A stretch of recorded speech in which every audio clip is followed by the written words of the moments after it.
গৰ্ভাশয়ৰ মুখ যদি খোলা আছে তেন্তে একদিনতে প্ৰেগনেন্সি ৰৈ যাব। হেল্ল' বন্ধুসকল, আজি আমি এই ভিডিঅ'ৰ জৰিয়তে আপোনালোকক ইম্পৰ্টেণ্ট কিছুমান টিপছ দিম, যাৰ জৰিয়তে আপোনালোকে সোনকালে গৰ্ভৱতী হৈ যাব। যদি আপোনালোকে কেতিয়াও গৰ্ভৱতী হ'ব পৰা নাই বা বহুদিনৰ পৰা চেষ্টা কৰি আছে তথাপিও আপোনালোকে যদি গৰ্ভৱতী হ'ব পৰা নাই বা সন্তানৰ যদি আপুনি মুখ দেখা নাই, বন্ধুসকল মই আজি এনেকুৱা এটা টেকনিকৰ কথা ক'ম যিটো টেকনিক ফ'ল' কৰি আপোনালোকে একদিনতে গৰ্ভৱতী হৈ যাব পাৰিব। বন্ধুসকল, এনেকুৱা ধৰণৰ ইনফৰমেশ্যন মই এই চেনেলৰ যোগেদি আপোনালোকক কেতিয়াও দিয়া নাই। আজি এইটো প্ৰথম ইনফৰমেশ্যন। আৰু লগতে বন্ধুসকল, এনেকুৱা ধৰণৰ ইনফৰমেশ্যন বেলেগে আপোনাক যদি দিবও লগা হয় আপোনাৰ পৰা ফিজ লৈহে এনেকুৱা ধৰণৰ ইনফৰমেশ্যন দিব। চ' বন্ধুসকল, আজিৰ ভিডিঅ'টো লাইফ চেঞ্জিং ভিডিঅ'। আপুনি পুৰুষ বা মহিলা যিয়েই নহওক, এই ইনফৰমেশ্যনখিনি আপোনালোকৰ কাৰণে বহুত গুৰুত্বপূৰ্ণ হ'ব।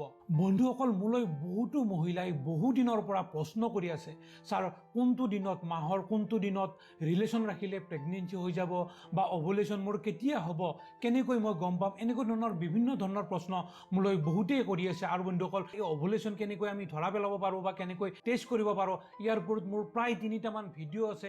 আপোনালোকে নিশ্চয় সেই কথাটো গম পায় যদি মোৰ ভিডিঅ' আপোনালোকে চাই আহিছে। কিন্তু বন্ধুসকল, আজি মই মাত্ৰ এটা লক্ষণৰ কথা ক'ম। যদি সেই বস্তুটো আপোনালোকে দেখা পায় তেনেহ'লে সেই দিনটোতে যদি আপোনালোকে ৰিলেশ্যন ৰাখে তেনেহ'লে সেই দিনটোতে আপোনালোকৰ গৰ্ভৱতী হৈ যাব, প্ৰেগনেন্সি ৰৈ যাব। আপোনালোকে কোনো ফলিকুলাৰ ষ্টাডি কৰাৰ প্ৰয়োজন নাই, আপোনালোকে কোনো অভুলেশ্যন টেষ্ট কৰাৰ দৰকাৰ নাই, আপোনালোকে কোনো ধৰণৰ লক্ষণ চোৱাৰ দৰকাৰ নাই। কাৰণ মই আগৰ ভিডিঅ'ত কৈছিলোঁ যে যেতিয়া অভুলেশ্যন হয় আপোনালোকৰ গাটো বেয়া লাগিব বা জ্বৰ ভাৱ লাগিব বা আপোনালোকৰ স্তনৰ বিষ হ'ব পাৰে বা আপোনালোকৰ কিবা বিজলীয় পদাৰ্থ বাহিৰ হ'ব পাৰে, এনেকুৱা ধৰণৰ মই প্ৰশ্ন কৈছিলোঁ। কিন্তু বহুতে এই ক্ষেত্ৰত কনফিউজ হৈ যায়, তেওঁলোকে এই বস্তুটো ধৰিবই নোৱাৰে। চ' বন্ধুসকল, আপোনালোকে এই বস্তুবোৰ কোনো চোৱাৰ প্ৰয়োজন নাই। মাত্ৰ এই বস্তুটো যদি আপোনালোকে দেখা পায় তেনেহ'লে আপোনালোকে সেই দিনটোত ৰিলেশ্যন ৰাখক, আপোনালোকৰ সিদিনাখনেই গৰ্ভৱতী হৈ যাব, সিদিনাখনেই প্ৰেগনেন্সি ৰৈ যাব। চ' বন্ধুসকল, মহিলাগৰাকী কেতিয়া গৰ্ভৱতী হয়, কেতিয়া প্ৰেগনেন্সি হয়? যেতিয়া পুৰুষৰ যিবিলাক শুক্ৰাণু থাকে সেই শুক্ৰাণুবিলাক যেতিয়া গৰ্ভৰ ভিতৰত সোমাই যাব তেতিয়াহে মহিলাগৰাকী গৰ্ভৱতী হ'ব। আৰু এই শুক্ৰাণুবিলাক কেতিয়া সোমাই যাব? যেতিয়া মহিলাগৰাকীৰ গৰ্ভৰ যিখন মুখ আছে সেই মুখখন যেতিয়া খোলা থাকিব তেতিয়াহে এই শুক্ৰাণুবিলাক ভিতৰত যাব পাৰিব। চ' বন্ধুসকল, মহিলাগৰাকীৰ গৰ্ভৰ মুখখন সকলো সময়তে খোলা নাথাকে, কিছুমান স্পেচিফিক দিনতহে খোলা থাকে। চ' বন্ধুসকল, আজি আমি সেই কথাবিলাকে আপোনালোকৰ লগত আলোচনা কৰিম। চ' বন্ধুসকল, এই ভিডিঅ'টো আৰম্ভণিতে আপোনালোকে যদি আমাৰ এই চেনেলটো ছাবস্ক্ৰাইব কৰা নাই তেনেহ'লে এতিয়াই ছাবস্ক্ৰাইব কৰক। আৰু লগতে বন্ধুসকল, এই ভিডিঅ'টোৰ আৰম্ভণিতে আপোনালোকে এই ভিডিঅ'টোত এটা লাইক কৰি দিয়ক, কাৰণ মই যেতিয়া ভিডিঅ' আৰম্ভ কৰি দিম তেতিয়া আপোনালোকে লাইক কৰিবলৈ পাহৰি যাব। চ' বন্ধুসকল, আহক আমি বেছি দেৰি নকৰি এই সকলোখিনি কথা আপোনালোকৰ লগত ভালকৈ আলোচনা কৰোঁ যে মহিলাগৰাকীৰ গৰ্ভাশয়ৰ মুখখন কেতিয়া খোলা থাকে। বন্ধুসকল, আপোনালোকে এটা কথা মনত ৰাখিব যে মহিলাগৰাকীৰ মাহৰ সাধাৰণতে 2টা দিনত এই মহিলাগৰাকীৰ গৰ্ভৰ যিখন মুখ থাকে এই মুখখন খোলা থাকে। সাধাৰণতে যেতিয়া মহিলাগৰাকীৰ মাহেকীয়া হৈ থাকে, মেনষ্ট্ৰুৱেল চাইকেল চলি থাকে, তেতিয়া সেই গৰ্ভৰ মুখখন খোলা থাকে। তেতিয়াহে মহিলাগৰাকীৰ এই ৰক্তবোৰ এইপিনে এনেকৈ বাহিৰত ওলাই আহিব পাৰিব।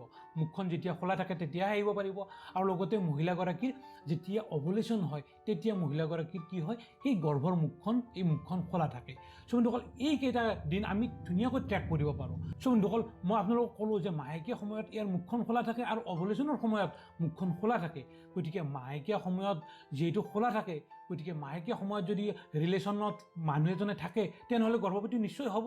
চ' বন্ধুসকল, আপোনালোকে এই কথাটো মনত ৰাখিব যে মই আগৰ এটা ভিডিঅ'ত কৈছিলোঁ যে মাহেকীয়া সময়ত যদি মহিলাগৰাকী ৰিলেশ্যনত আহে তেনেহ'লে গৰ্ভৱতী কেতিয়াও নহয়। চ' বন্ধুসকল, এই ক্ষেত্ৰত কিন্তু আপোনালোকে কনফিউজ নহ'ব।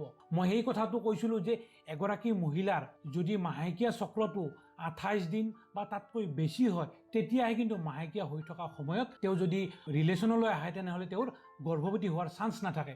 এই ক্ষেত্ৰত যদি কাৰোবাৰ মাহেকীয়া চক্ৰটো খুব সৰু হয়, 20-22 দিনীয়া যদি মাহেকীয়া চক্ৰটো হয় তেনেহ'লে তেওঁৰ কিন্তু অভুলেশ্যনটো, এই কণীটো, এই অভাৰীৰ পৰা তেওঁৰ কণীটো কিন্তু সোনকালে বাহিৰ হৈ যাব। চ' বন্ধুসকল, জাষ্ট আপোনালোকে এই বস্তুটো চাব।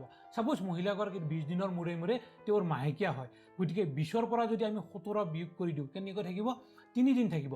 অৰ্থাৎ মহিলাগৰাকীৰ মাহেকীয়া হোৱাৰ পৰা 3 নম্বৰ দিনাখনৰ পৰা তেওঁৰ অভুলেশ্যন হৈ যাব পাৰে।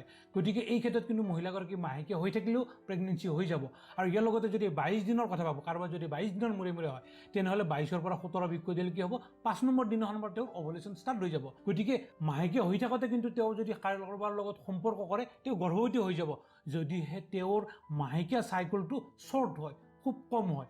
কিন্তু 28 দিন বা তাতকৈ যদি বেছি হয়, মাহেকীয়া হৈ থকা সময়ত কেতিয়াও তেওঁ প্ৰেগনেঞ্চি নহয় এই কথাটো আপোনালোকে মনত ৰাখিব এতিয়া বন্ধুসকল আপোনালোকে এই কথাটো ক্লিয়াৰ হ'ল যে যদি কাৰোবাৰ শ্বৰ্ট চাইকেল হয় তেনেহ'লে মাহেকীয়াৰ সময়তো আপোনালোকে যদি সম্পৰ্ক কৰে তেনেহ'লে প্ৰেগনেঞ্চি কিন্তু ৰৈ যাব কাৰণ মই যে ক'লোঁ যে 20 দিনীয়া যদি তেওঁৰ চাইকেলটো হয় 3 নম্বৰ দিনাখনৰ পৰা তেওঁৰ অভুলেশ্যন হৈ যাব পাৰে গতিকে এই সময়ত যিহেতু মুখখনো খোলা থাকিব লগতে কণীটো ওলাই আহিব গতিকে এইখিনি সময়ত যদি মহিলাগৰাকীয়ে সম্পৰ্ক কৰে তেনেহ'লে তেওঁৰ প্ৰেগনেঞ্চি ৰৈ যাব চ' বন্ধুসকল এই ক্ষেত্ৰত মহিলাগৰাকীয়ে কেনেকৈ গম পাব যে তেওঁৰ গৰ্ভাশয়ৰ মুখখন খোলা আছেনে নাই এই ক্ষেত্ৰত মহিলাগৰাকীয়ে তেওঁৰ হাতৰ যিটো সৰু আঙুলি আছে সেই সৰু আঙুলিটোৰে খুব ধুনীয়াকৈ তেওঁ গম পাই যাব তেওঁ পৰীক্ষা কৰি যদি চায় তেওঁৰ সেই গৰ্ভাশয়ৰ মুখখন খোলা আছেনে নাই তেওঁ খুব ধুনীয়াকৈ গম পাই যাব এই ক্ষেত্ৰত কিন্তু আপোনালোকৰ হাতৰ সৰু আঙুলিটোহে ব্যৱহাৰ কৰিব সৰু আঙুলিটোৰে চালে আপোনালোকে গম পাই যাব যে মুখখন খোলা আছেনে নাই ঠিক সেইদৰে অভুলেশ্যনৰ সময়ত মই যে ক'লোঁ যে টেষ্ট কৰিলে আপোনালোকে গম পাই যাব এই ক্ষেত্ৰতো অভুলেশ্যন আপোনালোকৰ হৈছেনে নাই আপোনালোকে টেষ্ট কৰাৰ প্ৰয়োজন নাই জাষ্ট আপোনালোকে হাতৰ সৰু আঙুলিটোৰে আপুনি যদি চাই তেন্তে গম পাই যাব যে আপোনাৰ এই মুখখন খোলা আছেনে নাই আপুনি খুব ধুনীয়াকৈ গম পাই যাব জাষ্ট আপুনি আপোনাৰ হাতৰ সৰু আঙুলিটোতে বস্তুটো চাই যাব যদি খোলা আছে তেনেহ'লে সেই দিনটোতে যদি আপুনি ৰিলেশ্যনত আহে তেনেহ'লে আপোনালোকৰ কি হ'ব আপোনাৰ হাজবেণ্ডৰ যিখিনি শুক্ৰাণু আছে শুক্ৰাণুখিনি খুব ধুনীয়াকৈ ভিতৰলৈ সোমাই যাব আৰু লগতে আপোনালোকৰ যিটো কণী বাহিৰ হয় এগ ৰিলিজ হয় সেই এগৰ লগত তেওঁলোকৰ কি হ'ব ফাৰ্টিলাইজ হ'ব আৰু আপুনি সেই দিনটোতে গৰ্ভৱতী হৈ যাব পাৰিব চ' বন্ধুসকল আপোনালোকে নিশ্চয় বুজি পালে যে গৰ্ভাশয়ৰ মুখখন যদি খোলা আছে তেনেহ'লে আপোনালোকে একদিনতে প্ৰেগনেঞ্চি ৰৈ যাব আপোনালোকে এই কথাটো নিশ্চয় ক্লিয়াৰ হৈছে চ' বন্ধুসকল এই ক্ষেত্ৰত যদি আপোনালোকৰ কিবা কনফিউজন থাকি যায় মোলৈ কমেণ্ট কৰিব মই তাৰ ৰিপ্লাই দিয়াৰ চেষ্টা কৰিম চ' বন্ধুসকল মই আগত কোৱা ধৰণে আপোনালোকৰ কোনো টেষ্ট কৰাৰ দৰকাৰ নাই বা আপোনালোকে কোনো লক্ষণ চোৱাৰ দৰকাৰ নাই জাষ্ট মহিলাগৰাকীয়ে নিজেই কিন্তু সেইটো ফিল কৰিব পাৰিব তেওঁ নিজৰ সৰু আঙুলিটোৰে নিজেই ফিল কৰিব পাৰিব তেওঁৰ সেই গৰ্ভৰ মুখখন খোলা আছেনে নাই যদি খোলা আছে আপোনালোকে সেই দিনতে যদি ৰিলেশ্যন ৰাখে তেনেহ'লে আপোনালোকৰ প্ৰেগনেঞ্চি খুব ধুনীয়াকৈ হৈ যাব চ' বন্ধুসকল এই ক্ষেত্ৰত মই আপোনাক অনুৰোধ কৰিম আপুনি এই ভিডিঅ'টো যিমান পাৰে আপোনালোকৰ বন্ধুবৰ্গৰ হোৱাটছআপত শ্বেয়াৰ কৰিব যাতে আজিৰ এই ইনফৰমেশ্যনখিনি সকলো মানুহেই গম পায় অসমৰ ইমূৰৰ পৰা সিমূৰলৈ সকলো মানুহে এই ইনফৰমেশ্যনটো যাতে গম পায় তেওঁলোকেও যাতে কোনো টকা পইচা খৰচ নকৰাকৈ যদি সন্তানৰ মুখ দেখা নাই তেওঁ যাতে এই সৰু পৰীক্ষাটোৰে সন্তানৰ মুখ সোনকালে দেখা পায় চ' বন্ধুসকল আজিলৈ মানে অহাকালি আৰু এটা নতুন তথ্য লৈ আপোনালোকৰ ওচৰলৈ আহিম তেতিয়ালৈকে বহুত বহুত ধন্যবাদ